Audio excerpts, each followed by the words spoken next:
The East Wing study of Greville Hall had been locked for 2 years, 7 months, and 11 days. Hester had stopped counting after the first year. Or rather, she had tried to stop counting, the way one tries not to press a bruise, and kept finding herself at the end of the corridor anyway, hand raised toward the door that would not open. On the evening Benedict Halsted, the 8th Duke of Caverleigh, came to dine at Greville Hall, the door was still locked. Hester sat at the far end of the table, in the place her Uncle Morton had assigned her, below the solicitor's wife, above nobody, and kept her eyes on her wine-glass and her thoughts to herself, as she had learned to do. The Duke had said very little since he sat down. He had the quality of a man who listened rather than spoke, which made him an oddity in Morton's dining room. Morton spoke constantly. Morton was built for rooms like this, easy in his coat, easy in his chair, managing every subject the way he managed everything, with the comfortable authority of a man who had decided 2 years ago that Greville Hall belonged to him, and had been proving it to himself ever since. "The south pastures," Morton was saying now, gesturing with his fork, "require some attention in spring. I've had the steward looking at the drainage. A question of investment, of course, but the land will repay it in 5 years, perhaps less." The Duke nodded. His eyes moved briefly down the length of the table, not toward Fenella, Morton's daughter, who sat at his right in new amber silk and had laughed at everything he'd said, including the things that were not meant to be amusing, not toward Mr. Gidwick, the solicitor, who occupied the chair nearest Morton with the quiet attention of a man keeping a tally. No. The Duke's eyes moved to the young woman at the end of the table in the plain gray dress who had not spoken since the first course. "Miss Greville," the Duke said. "The table did not freeze, exactly, but something in it shifted. Your father managed this land for 30 years. I've heard he had strong opinions about the South Fields in particular. It was a simple question, a courteous one, the kind of question you ask the daughter of the house, out of ordinary respect." Hester opened her mouth. "My niece finds estate matters rather heavy-going," Morton said pleasantly, before she could draw breath. "Understandably so. She's been delicate since her parents passed, Your Grace. We don't trouble her with the practical details." A small smile, a small tilt of the head, an invitation to the rest of the table to agree. And the rest of the table, trained over 2 years in the particular social weather of Morton Greville's household, agreed without quite knowing they did so. Hester closed her mouth. But the Duke did not look away. He looked at her for a moment longer than was quite comfortable, with the attentiveness of a man who was used to rooms performing for him and had learned to watch the audience instead of the show. Then he looked at Morton, and something in his expression, not unfriendly, not accusatory, simply careful, said that he had noticed the performance. But to understand why that one careful glance would set in motion everything that followed, you must first know how the study door came to be locked in the first place. You must go back to the morning Hester Greville stopped being the daughter of this house and became instead its ghost. Her parents died in October, within a fortnight of each other, a fever that had swept through the village, taken 3 farmhands, and then, with the particular cruelty of illness, climbed the hill to Greville Hall and taken Sir Geoffrey Greville and his wife along with it. Hester had been at school in Bath. She was 19, and she arrived home to black crape on the windows and a house that smelled of vinegar and grief, and Morton Greville standing in the entrance hall with his hat in his hands, looking sorrowful and capable in equal measure. He was her father's younger brother. She had never known him well. He had lived in Bristol on some business of his own, visited at Christmas, sent appropriate gifts on birthdays. He was not a bad man, she had thought, in those first bewildering weeks. He was simply a man who had been handed something he had not expected to receive and had decided to keep it. The will was read 8 days after her father's funeral. It was a short document, old. Geoffrey Greville had drawn it up before Hester was born, in a different century almost, when his affairs were simpler and he had no children to consider. It left the estate in trust to his brother Morton until any children reached the age of 25, or married with the approval of their guardian, whichever came first. Hester was 19. She would turn 25 in 6 years. Morton was her guardian. She sat very still while Mr. Gidwick read the will with the polished care of a man reciting something he had memorized, and one thought circled in her mind like a bird that cannot find the window. Her father had written to her 2 weeks before he died. She had the letter in her coat pocket still. He had written that he intended to revise the old will, something he had been meaning to do for years, now that she was nearly grown. "I have been in correspondence with Gidwick," he wrote, "and I intend to put things in proper order next month. Long overdue, my dear. You are not a child, and the hall should be secured to you directly, with provision for your independence. You deserve that." Next month, he had written, and then the fever came, and next month never did. She told Gidwick about the letter that same afternoon, while Morton was pouring himself a brandy, and Fenella was examining the paintings in the front hall with the careful eyes of someone calculating what the frames might fetch. Gidwick listened. He had kind eyes, she thought. He had the look of a careful man, a precise man, a man you might trust. "My dear Miss Greville," he said, "your father spoke of revisions often. It was his nature to plan and reconsider. But intentions are not documents, I'm afraid. What was signed stands, and the existing will is quite clear.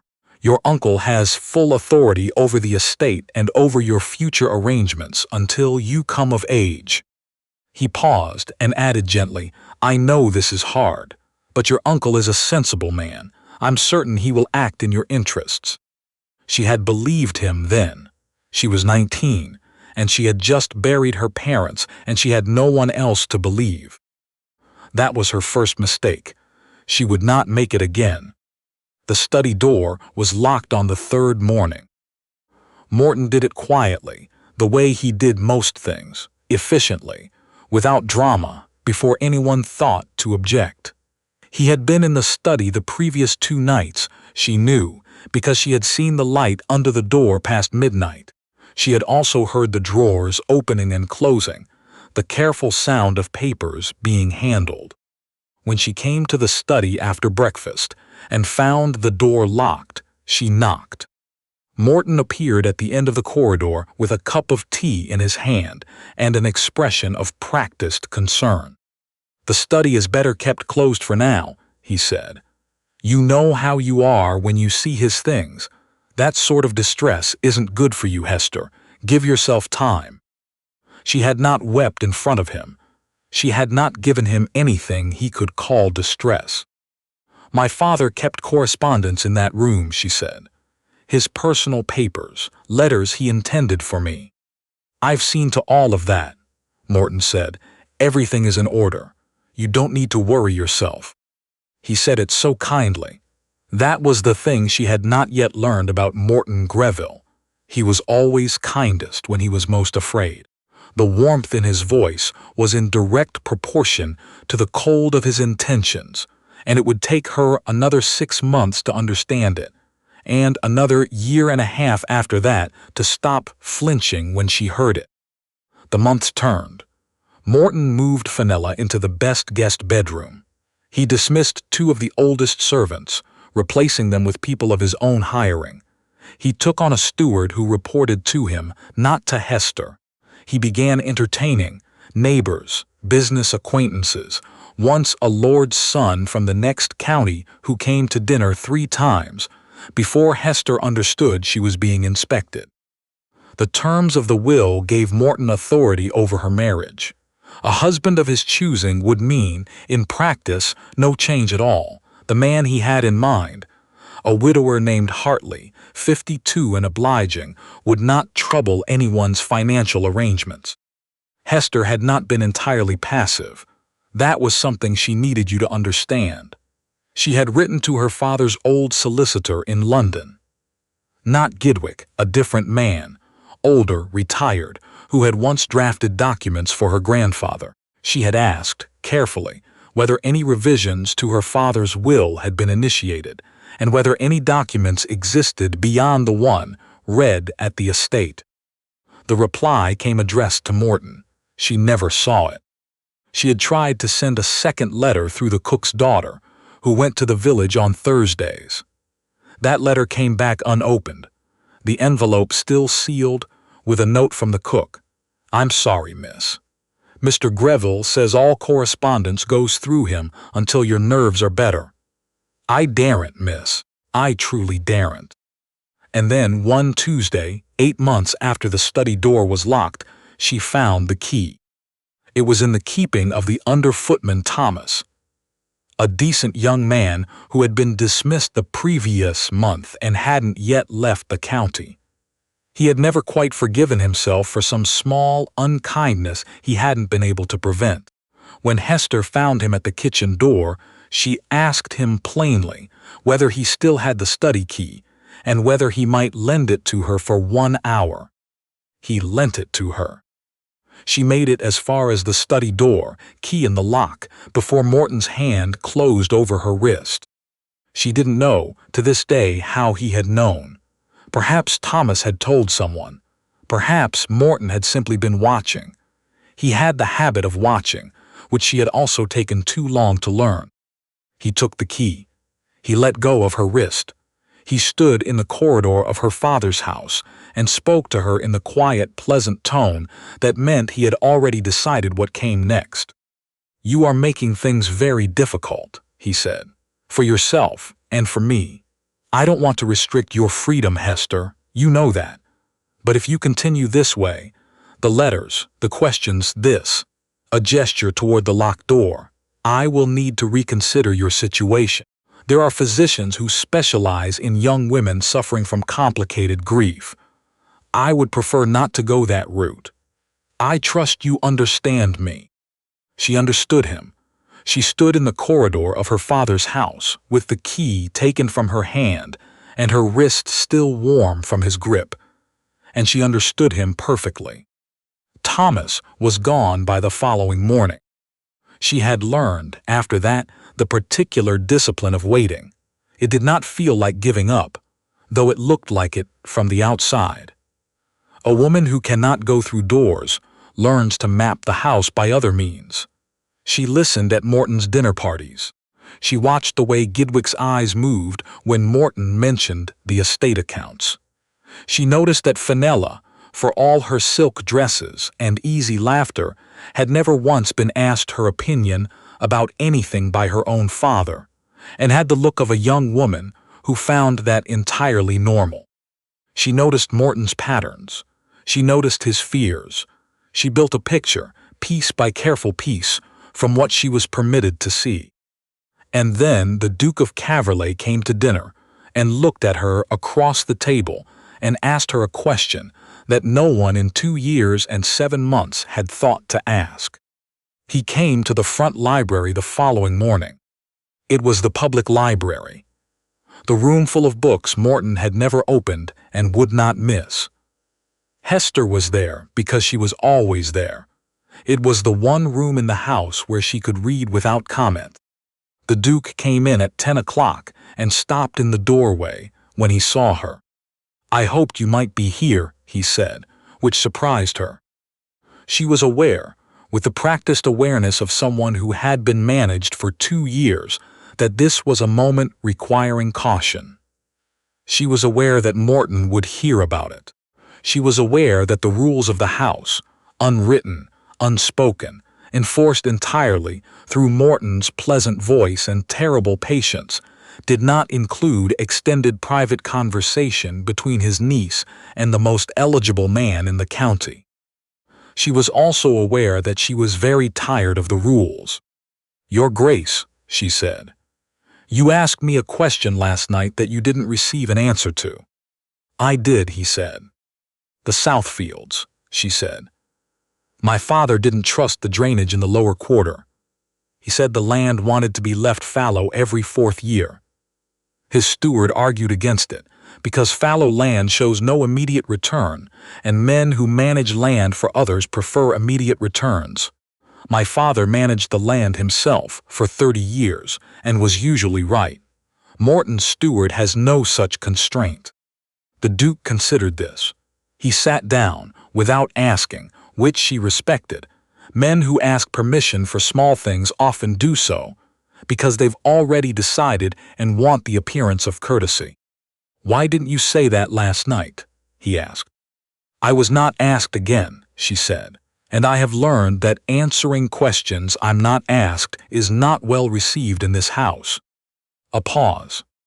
"I have learned something similar," he said, "in rather different circumstances." She looked at him properly for the first time. He was perhaps 30, not much more. She had heard about him, as one heard about most significant estates in the county, that he had been away following his father's death, managing affairs abroad, settling complications she didn't know the particulars of. He had a quality she recognized and couldn't immediately name, and then she named it. He was paying attention. Not to the conversation he wanted to have, not to the impression he wanted to make. He was paying attention to her, which was such an unfamiliar experience that she had to set her book down and think about what to do with it. "Your uncle," the Duke said carefully, "is managing this estate with considerable confidence." "Yes," Hester said. "Is that confidence warranted?" She looked at him. 2 years of caution pressed against the inside of her throat. 2 years of give yourself time, and we don't trouble her with the practical details, and Morton's hand closing over her wrist in the corridor. "The study on the east wing," she said, "has been locked since the week of my parents' funeral. My father's personal papers are in that room. Letters he wrote to me. Correspondence with his solicitor about revisions he intended to make to his will before he died. Morton has the key. I have asked for it twice. The first time I was told I wasn't ready. The second time I was shown exactly what would happen to me if I asked again." She had not said this aloud to anyone since Thomas was dismissed. The plainness of it, spoken in the morning light, with a man she had met once sitting quietly across from her, was startling. He did not look startled. "How long has the door been locked?" he asked. 2 years, she said. 7 months, 11 days. He was quiet for a moment. "I had a locked room as well," he said. "Not literally. It's of no particular matter now. But I know the feeling of a door that should be yours to open." She did not press him on it. She thought, from something in his voice, that he would tell her if he wanted to, and that pressing would be the wrong kind of attention. Instead, she said, "I tried to get the key once. I found a way. Morton caught me before I could open the door, and the man who helped me lost his position." "So you are not simply waiting," the Duke said. "No," she said, "I am gathering." He looked at her steadily. "What are you gathering toward?" "Toward the moment when someone in a position to matter is willing to listen," she said. There was a silence, and in that silence something shifted between them, the way a season shifts. Not all at once, but in the body, in the way the air feels different before you can name why. Then, Benedict Halstead said, "You may consider this the beginning of that moment." Morton noticed, of course. Morton always noticed. He sat across from Hester in the morning room that evening, with his inventory expression, the look he wore when he was calculating what something was worth and what it would cost to control it. "His Grace was kind to speak with you," Morton said. "Men of his position do occasionally take an interest in, well, in people they find novel. It doesn't do to read too much into it." Hester said nothing. "In any case," Morton said, setting down a letter, "I think it would be wise to limit your availability for private conversation, for your own sake. Gossip is unkind to young women, and you're in a particularly vulnerable position. I've arranged with Fenella to accompany you whenever you're in the public rooms." He stood and smoothed his coat. "Oh, I've also written to Dr. Chambers. He was asking after you. I mentioned you'd been having difficult spells again." "I have not," Hester said. "No," Morton agreed pleasantly. "But it's better to have it on record, don't you think? In case anyone should ask." He left. Hester sat at the writing table and understood that the message had been delivered with perfect clarity, and that he had delivered it while smiling, which was the only way Morton ever delivered messages. It came to a head at the county assembly rooms 3 nights later. The Duke danced with Fenella first, which Fenella noted with satisfaction. He was courteous. He said nothing amusing. He had been scanning the room in the careful way Hester recognized by now as his particular manner of attention. And when the set ended and Fenella turned to introduce him to the baronet's daughter on her left, he crossed the floor to where Hester stood near the tall windows. "I want you to know that I've made inquiries," he said, without preamble. She kept her voice level. "What kind of inquiries?" "Into your father's correspondence with Gidwick, and into Gidwick's accounts." "You can't simply—" She stopped. He was a duke. He could, in fact, simply. "There is a discrepancy," he said, "in the firm's records. A document registered in October of the year your parents died, drawn up at your father's instruction, witnessed, and, as far as I can determine, never formally produced. Gidwick has it, or something like it." The blood in her ears was very loud. "He never told me." "I know." A pause. "Someone has been quietly making certain no one told you." She looked at him. Her hands were still in her evening gloves, which was fortunate, because they were shaking. "Miss Greville," he said, "what your uncle has done, the study, the solicitor, the threats, none of it is without remedy. But I need to know you want the remedy, and not simply the knowledge." "I have wanted nothing else for 2 years," she said, and her voice, to her own surprise, did not shake at all. What Morton set in motion the following day was not improvised. He had prepared for exactly this possibility. It was, perhaps, the one thing Hester had not fully accounted for, that Morton had been frightened of her from the beginning, and that frightened men who are also clever men make preparations.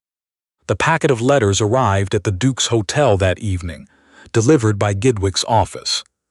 A bundle of correspondence, allegedly in Hester's hand, addressed to a man in London, over a period of 18 months. The letters were intimate in tone and grew progressively stranger, confused, accusatory, increasingly detached from reality. The final letter spoke of documents she intended to uncover, of persecution she believed was orchestrated against her, of a mind that had not found its footing since her parents' death. They were forgeries. Hester had never written a word of them. But they were good forgeries. Gidwick's clerk had spent months on them, by the look of it. The slant of the letters was her own, taken from the household accounts she had kept in her earlier months at the Hall before Morton found a reason to take that task from her too. Morton called on the Duke the following morning with the sorrowful air of a man discharging a painful duty. He spoke of Hester's health, of the physician's records, Dr. Chambers, who had been writing things down, just in case, as he had told her he would, of his own reluctant conclusion that she needed more structured care than a family home could provide. He laid the letters on the Duke's desk and said he thought, in all conscience, that a man of his Grace's integrity deserved the truth. Hester did not know any of this when Mrs. Breck appeared at her bedroom door at 10:30 that night. Mrs. Breck had been housekeeper of Greville Hall for 22 years. She had come from Halifax in the early days of Sir Geoffrey's marriage, served his wife through 3 difficult winters, helped raise Hester from infancy. She had watched the last 2 years with the expression of a woman who was choosing, every morning, between her conscience and her livelihood, and who was no longer entirely satisfied with the choice. She was 60 years old.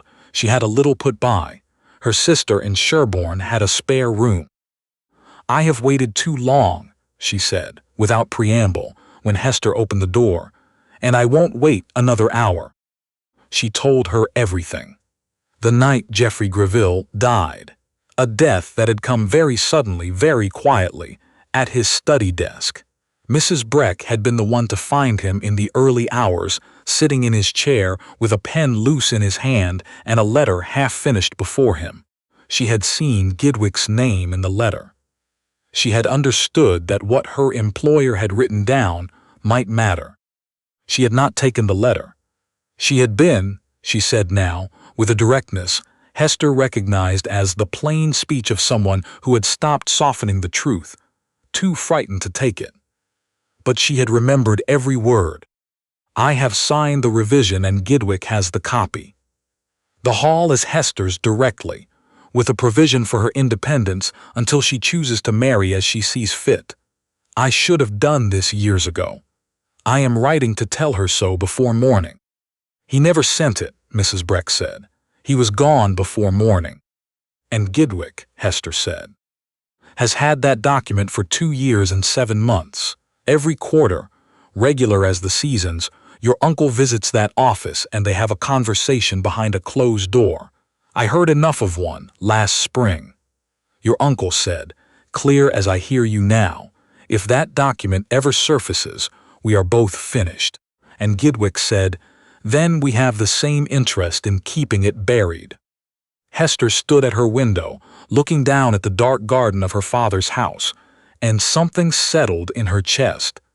Not peace, not yet, but the particular clarity that comes when you have finally named the thing that has been nameless. "He's gone to the Duke," she said. "Morton, he's told him something." "He went this morning," Mrs. Breck confirmed, "with Gidwick's clerk, and a parcel of papers." "Then we have," Hester said, "until morning." She could not go herself. That was the maddening truth of it. No carriage, no coin she could access without Morton's knowledge, no way to reach Caverleigh Park at midnight without becoming in the morning exactly what Morton had described, a young woman whose actions confirmed every word he had said about her. Mrs. Breck went. She was 60 years old and her hip had been troubling her since Christmas, and she walked the 4 miles to the posting house in the dark, hired a gig with her own money, and arrived at Caverleigh Park at 2 in the morning, where she had what she later described as a spirited conversation with a very sleepy footman. Benedict Halsted came down in his dressing gown. He stood in his own front hall and listened to a 60-year-old housekeeper, still damp from the road, still carrying her bag, with the look of a woman who has made a decision she will not unmake, deliver herself of 22 years of quiet loyalty and 2 years of complicit silence, and what she knew and what she had heard, and where the document was kept, and what it said. He asked her 2 questions. He asked if she was certain, and he asked whether she would be willing to swear to it. She said yes to both. Gidwick's office was the first call. The Duke arrived at 9 in the morning with a solicitor of his own, a London man, brought down by urgent letter the previous night, and the quiet certainty of a peer of the realm who has decided, simply and finally, what is going to happen. Gidwick sat behind his desk and listened to what was laid before him, the discrepancy in his records, Mrs. Breck's account, and the particular legal consequences of suppressing a testamentary document. Gidwick was not a brave man. He had never been a brave man. He had been, for 2 years, a frightened one, frightened of Morton's implications, frightened of his own complicity, frightened in the particular way of men who are holding something they cannot put down. He produced the document from a locked drawer. He produced it with the manner of a man setting down an object that has been burning his hands, and he did not meet anyone's eyes while he did it. The will was genuine. The signatures were witnessed. Geoffrey Greville had signed it 4 days before he died, with every legal formality observed. It left Greville Hall and the entirety of the estate to his daughter Hester directly, with no condition of guardianship beyond her minority, which she had long since passed, and no condition of marriage. The old will that Morton had produced was superseded, had been superseded for 2 years, 7 months, and 11 days, and had been kept buried in a locked drawer to protect 2 men's arrangements. Gidwick gave a full account to the magistrate by afternoon. Morton was in the morning room when the Duke's carriage came up the drive, going through the estate accounts as he did most mornings, with Fenella across the room at the pianoforte practicing something she had never quite mastered. He looked up when Hester came in, followed by Benedict Halstead, followed by a man with a dispatch case who introduced himself as Mr. Alderley, solicitor, of Lincoln's Inn, and then the magistrate's man, who stood quietly by the door. Morton looked at the faces in the room. Hester watched him do the arithmetic, the way she had watched him do it 100 times, calculating, measuring, rerouting. This time there was no route. "The will is produced," Benedict said. "Duly witnessed. Your brother signed it 4 days before his death. Mr. Gidwick has confirmed it in full and given a statement to the magistrate regarding its suppression." Morton said nothing. "You have acted as guardian under a will that was superseded, and which you had reason to believe was superseded. Mr. Gidwick's account of your conversations with him will be heard by the appropriate parties." Hester looked at her uncle. He was sitting very still, and for the first time in 2 years, the pleasant expression was simply gone, and what was underneath it was smaller and older and much more frightened than she had imagined. She did not feel satisfied. She had expected to. Instead, she felt something quieter, the particular stillness of a question that has finally been answered. Across the room, the pianoforte had stopped. Fenella was looking at her father, not with horror, not with grief, with something more complicated than either, something that Hester recognized, despite herself, as the expression of a person who has known the truth for a long time and has chosen not to look at it directly, and is now being made to look. The study door was opened the following morning. Hester did it herself, with a key surrendered along with the will. She stood in the doorway for a moment, the way you stand at the threshold of a room you have imagined. So many times it has grown larger in your mind than any room can actually be. And then she went in. It smelled of her father, paper and ink, and the particular wool of the old chair by the window where he had always sat. She had been afraid the smell would be gone. It wasn't. The drawers had been gone through, which she had expected. Some things were missing. Certain letters, certain documents she would never recover. But much remained. Her father had been a thorough man, a man who kept copies of things, who dated and filed and assumed the future would need to know what the past had done. On the desk, precisely where Mrs. Breck had said it would be, was the unfinished letter from the night he died, still under the paperweight where his hand had left it. She picked it up and read it, standing in the morning light with the window open and the south fields visible below, the ones that needed managing properly, that her father had known how to tend. It was only a few lines. He had not had time for more. But he had written that he was sorry. He had written that he should have acted sooner. He had written that the hall was hers, and always would have been, and that he hoped she would forgive him the delay. She stood there a long while. When she came downstairs, the Duke was waiting in the front hall. He had the quality of a man who knows when to say nothing, which was, she had concluded, the rarest quality she had encountered. "Thank you," she said. "Mrs. Breck walked 4 miles in the dark," he said. "Thank her." "I have." A pause. "Miss Greville," he said, "I should tell you that I read that packet of letters, the ones Morton had Gidwick bring to my hotel. She had known he would bring this up, and she had decided not to be afraid of it. "And," she said. "And they were very well done," he said. "Whoever wrote them had studied your hand carefully. They were precise and detailed, and they said exactly the kind of thing that a man in my position would find most persuasive." She waited. "The trouble," he said, "was that they were too assured. Every sentence landed perfectly. Every detail was pitched exactly right for its reader." He looked at her steadily. "You are not an assured person, Miss Greville. You are a careful one. You choose your words and you wait for the right moment. And when you speak, it costs you something." The woman in those letters had never waited for anything in her life. She looked at him for a long moment. "How long did it take you to notice?" she asked.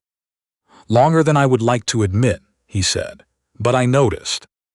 She had not expected to feel grateful for imperfection, and she did. It took time, as things of that nature do. Gidwick cooperated fully with the magistrate, which reduced what might have been a long public affair to a thorough and relatively swift accounting. Morton's position became untenable in the county within a month, not through any formal censure, but through the particular social mechanism of a truth that has been confirmed by a duke, witnessed by a magistrate, and discussed in every drawing-room between here and Bath. He removed to Bristol, where he had come from and where he had, Hester supposed, some life to return to. Gidwick's practice did not survive the year. Fenella came to Greville Hall on a Tuesday afternoon in early spring, without her father, carrying a small case and wearing the expression of someone who has recently looked at something they had been avoiding, and found it was both worse and more manageable than expected. She sat across from Hester in the morning room and said, without performance, "I knew not all of it, but enough." "I know," Hester said. "I didn't help you. I had reasons. They were not good reasons." Hester thought about this for a moment. "You were afraid of him," she said.